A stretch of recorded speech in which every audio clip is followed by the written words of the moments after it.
Radhe Krishna friends, आपका दिल से स्वागत है हमारी और आपकी चैनल आइडियल मेमोरियल प्रोफिशिएंसी पे, जहां पर आपके सारे टॉपिक्स की अंडरस्टैंडिंग होगी crystal clear and I will try my best for that. क्योंकि अगर किसी भी चीज़ को अच्छे से समझा जाए तो उसे याद रखना थोड़ा आसान हो जाता है। So without wasting much time, let's get started. So hello, welcome. So main video के टॉपिक के तरफ बढ़ते हुए आज के हमारा वीडियो का टॉपिक होने वाला है the cardinal principles of homeopathy या फिर the fundamental principles of homeopathy.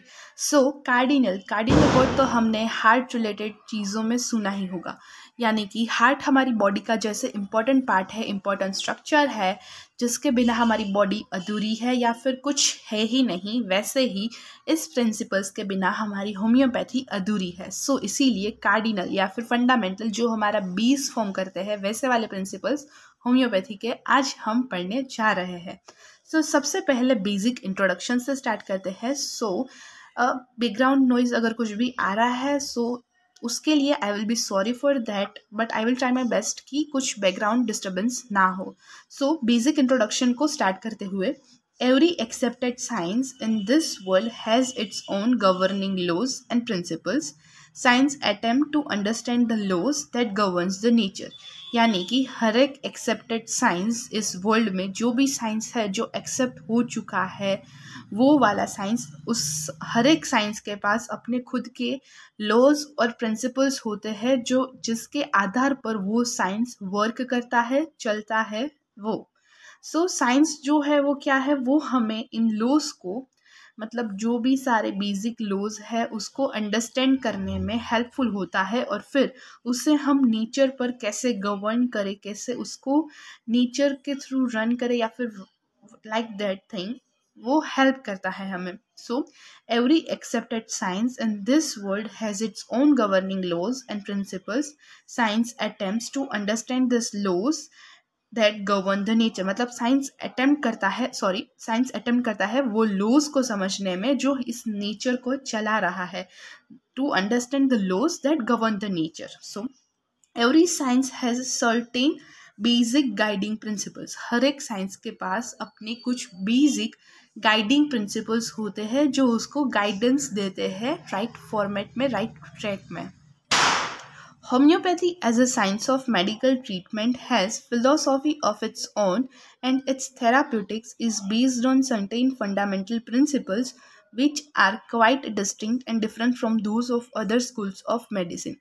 So homeopathy जो है वो भी एक साइंस है, वो एक साइंस है मेडिकल ट्रीटमेंट का, जिसकी खुद की कुछ फिलोसॉफीज है, अपने खुद के कुछ थेराप्यूटिक्स है जो बेस्ड है कुछ फंडामेंटल प्रिंसिपल्स पे, जो क्वाइट डिस्टिंक्ट है, डिफरेंट है other schools of medical science है, यानी कि अदर जो मेडिकल सिस्टम है उससे थोड़े डिफरेंट लॉज और फंडामेंटल प्रिंसिपल्स है होम्योपैथी के।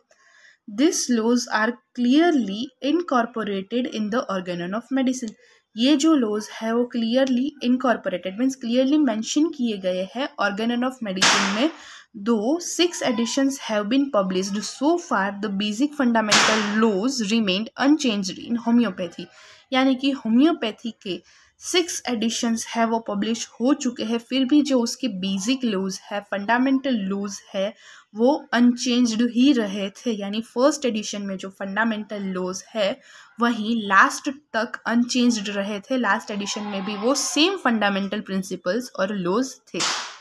सो नाउ लेट्स सी कि वो फंडामेंटल लॉज कौन कौन से हैं। The fundamental laws are law of similia, law of simplex, law of minimum dose, doctrine of drug proving, doctrine of drug dynamisation, doctrine of chronic disease, doctrine of vital force and theory of individualization। सो ये हमारे 8 fundamental laws है।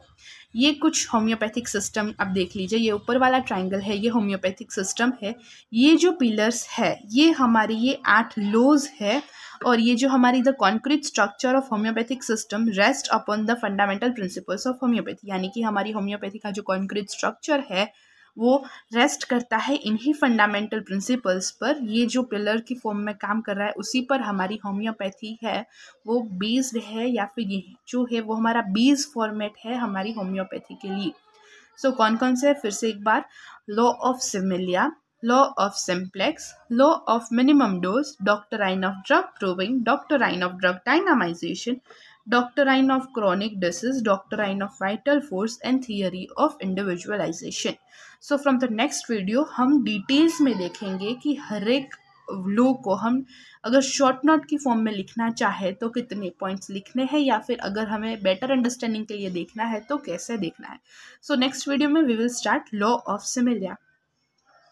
Thank you so much guys for watching this video till now. और अगर यह video आपके लिए थोड़ी सी भी हेल्पफुल हुई है then please like the video, share the video, subscribe to our channel Ideal Memorial Proficiency. और आपके जो भी सजेशंस है, रिव्यूज़ है, कमेंट में ज़रूर बताइए. I will be grateful for that. Thank you.